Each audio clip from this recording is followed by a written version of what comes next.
My teacher told me a story one time of a man who was walking with his son in the park. And they're walking together, and his son looked at a crow in a tree. And he said, "Baba, what's that?" It's like a 2-year-old kid. Baba said, "It's a crow." And he said, "Baba, what's that?" And he said, "It's a crow."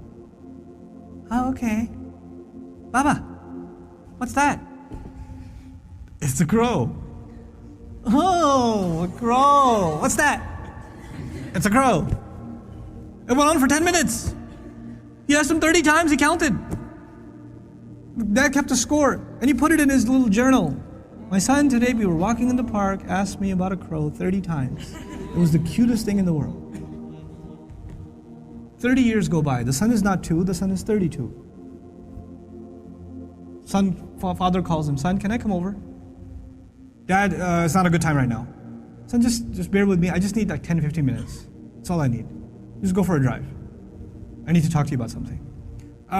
Whatever. You know what? Okay, fine. So he comes over, gets in the car, they go over, drive over to a park. "What's this about, Dad? Can you tell me quickly? I got things to do." "Just take a walk with me, son. It's okay." I'll take a walk. I see a crow in a tree. The dad says, "Son, what's that?" "Seriously, Father? It's a crow." "Oh, son, what's that?" "Is this a game? I have things to do, okay? It's a crow. You can't see, I just got you new glasses last month. Why is this happening to me?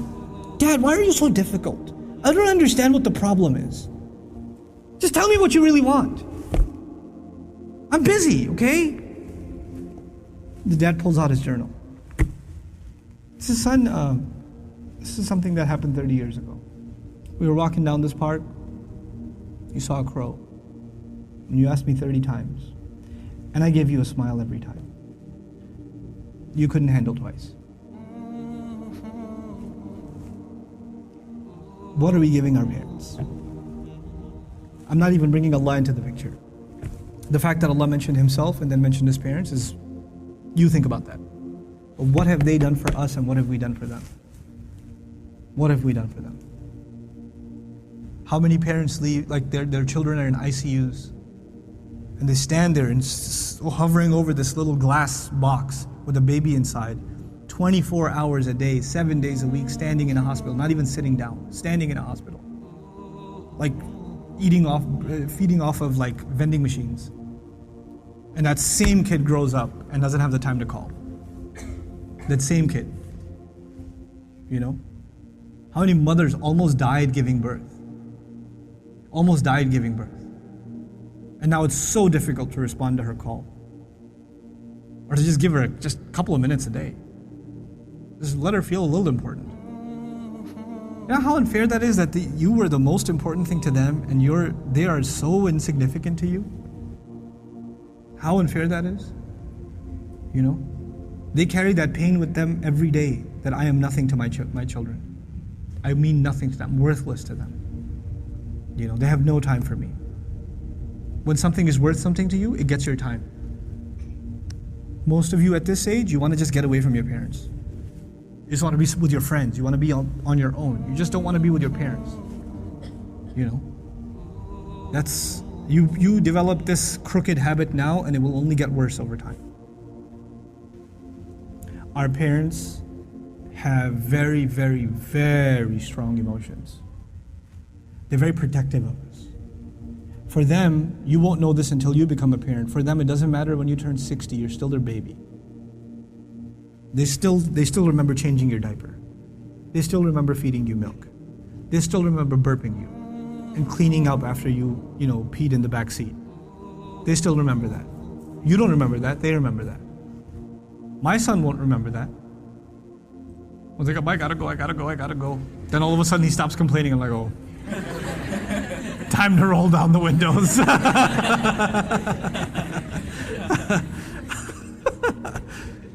You know. Then he starts talking about what toy are we gonna get for Eid. I'm like, oh, okay. This has not been a good day for the car. But when he's graduating college, and when one day he's getting married, and one day he has his own, he's not going to remember that. But guess who'll never forget? I'll never forget. I'll never forget carrying him into a bathroom, cleaning him up, changing his clothes. Abba, put the Spider-Man pajamas on. He won't remember any of that. I will. And that same kid, when he's talking back to me one day, when he's telling me, Dad, I just don't understand you, okay? I don't have time right now. When he does, it's gonna hurt, man. It's gonna hurt. That's what you do to your parents. That's what I do to my parents. They were our life. They gave up their life for us. Our parents gave up careers for us.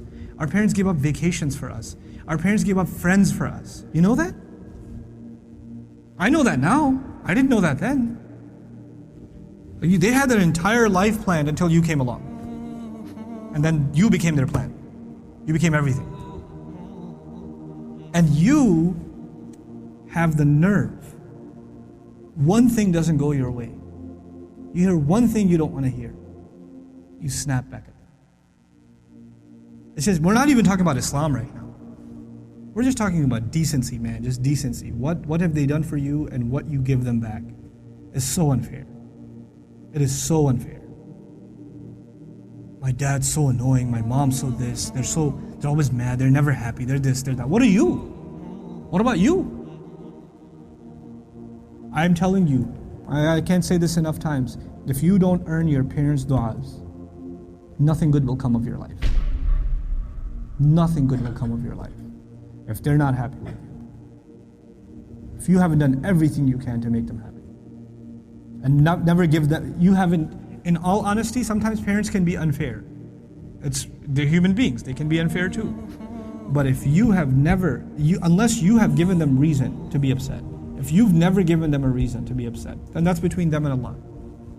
But if you have given them a reason, and you have to ask yourself, it's bad. It's really, really bad.